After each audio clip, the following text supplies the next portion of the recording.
So the UK is currently the head of the G7 group. That's the world's most economically advanced countries. And the UK currently chairs the G7 group. Our chancellor, who does our economy, called Chancellor of the Exchequer, his name's Rishi Sunak. He put out this video saying that what they want to do is bring in this thing called the central banking digital currency. They want to replace fiat paper money with digital money as a competitor to Bitcoin and crypto money, right? But instead of being decentralized currency, it will be controlled by a government. It's digital currency, but controlled centrally through the banks, Bank of England. So instead of having a bank account with whatever, HSBC or Bank of America, you'll have a bank account directly with, in the American context, with the Fed. In the UK, directly with the Bank of England. You have a personal bank account, and you're given digital money in that bank account. These are called central banking digital currencies. The Chancellor of the Exchequer in the UK has already announced their intention to do this as the G7 group. And these, if you look up... this sounds terrifying. If you look up the Telegraph newspaper... Central bank digital currency, is that the one down below? Digital currency should be programmable. See that one there? Yeah? Now what they're doing is they're saying, you know, everyone knows that with inflation at over 5%, it's now 5.4%, right? Our fiat money, the paper money, is increasingly becoming worthless, and we're headed towards a big disaster. The Fed wants to raise interest rates. But we're in so much debt that if you raise interest rates, people are going to suffer because everyone, you know, we're living on debt as Western economies. So they realize that this kind of the lifespan of paper money is fast coming to an end because of the 2008 economic crash in particular. So they're bringing in these central banking digital currencies. Why is that word programmable in there?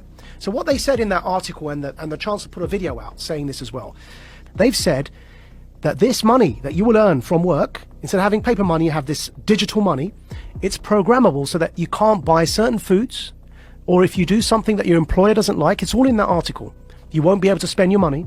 In other words, it's not money, they're vouchers. They're like food vouchers. And they can be programmed so that, like the Chinese social credit system, that if you try and use them on a certain thing, it won't work. You say you want to buy a burger and they want you to buy bugs, which is one of the examples used. If you start to try and buy unhealthy meat, it just won't work. You tap your card, you can't buy the thing because you've met your quota that month of burgers. You have to buy something like a vegan meal. So it won't just be money in the sense of the way we have dollars or pounds today. Yeah. It'll be something that's controlled in terms of your ability to distribute it. Which is why I'm calling it a voucher. It's a coupon. But even a coupon, if you have a coupon to buy bread, you can still buy the bread. Yeah. Like, there's but no... you can't buy, see that coupon to buy bread, what you can't do is buy a burger with that coupon. It's for bread. Right. Yeah. Right. Do you feel like you're sounding the alarm Yes. for people that don't understand what is going on? So here, I've pulled it up for you here, yeah? So there's the video. The group of the world's 7 most advanced economies, the G7, is launching a set of public policy principles for retail central bank digital currencies, CBDCs. Central bank digital currencies could be a digital version of money, a bit like a digital banknote. It could be used alongside... Right, so that's the guy who runs our economy in the UK. His name's the Chancellor of the Exchequer. And here is the article. Bank of England tells ministers to intervene on digital currency programming, yeah? And here's a quote from the article. Digital cash could be programmed to ensure it is only spent on essentials or goods which an employer or government deems to be sensible. Holy shit. I'm going to take it one step further for you, Joe, right? So the checkpoint Charlie exists everywhere. They bring in digital banking, central banking digital currencies. You've got a scenario now that you're checking in and out everywhere you go using vouchers that are programmed, and you can only spend where you're told you can spend them. There's another word for that, man. That's called the Chinese social credit system. So what they are telling us, and when I say they, who's they? People in power. That's the head of our economy, the Chancellor of the Exchequer, second most powerful person other than the Prime Minister and maybe the Foreign Secretary in the UK, right? He's telling us, I just played it there for you, he's telling us that's what he, as the UK, the head of the G7, want to bring in for the G7.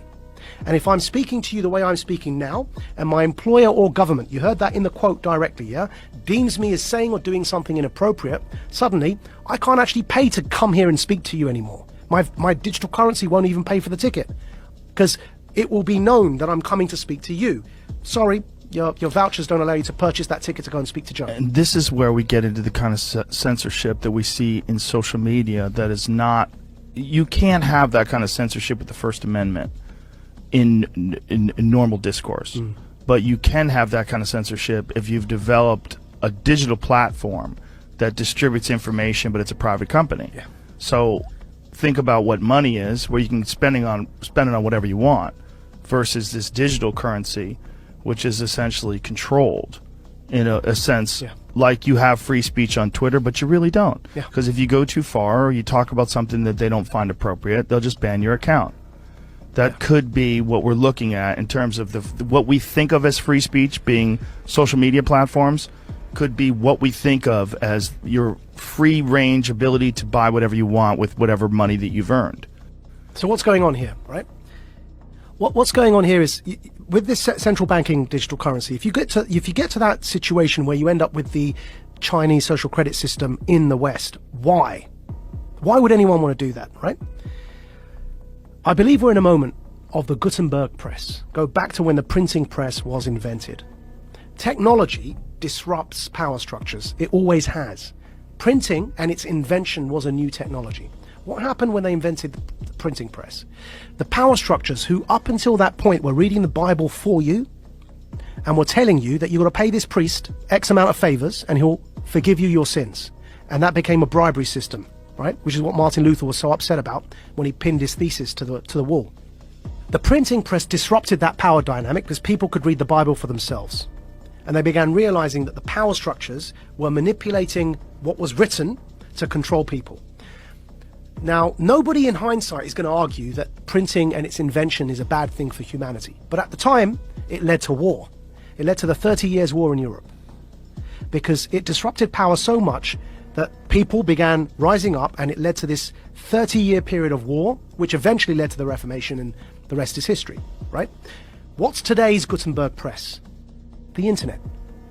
The decentralization of information, and then because of that, the decentralization of currency in the form of crypto is disrupting power. Because the way that after the revolution of the Reformation and the printing press, control was still possible, though obviously not to that level, which is why we no longer have those absolute monarchies. But control in a nation-state context was still possible to an extent because the money supply was controlled.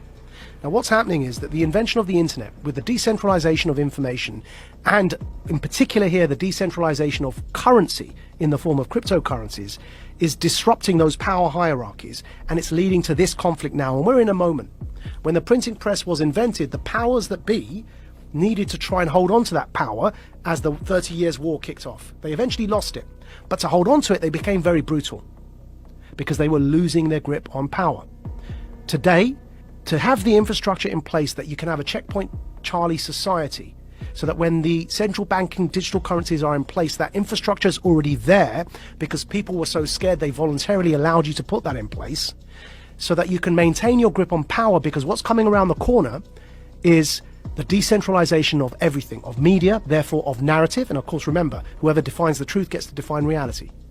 Decentralization of the economy through crypto. You no longer have the power to define the story and control the money supply. So the powers that be, who are losing that power, need to clamp down. They're clamping down on their own children, because we are people who are born of the West.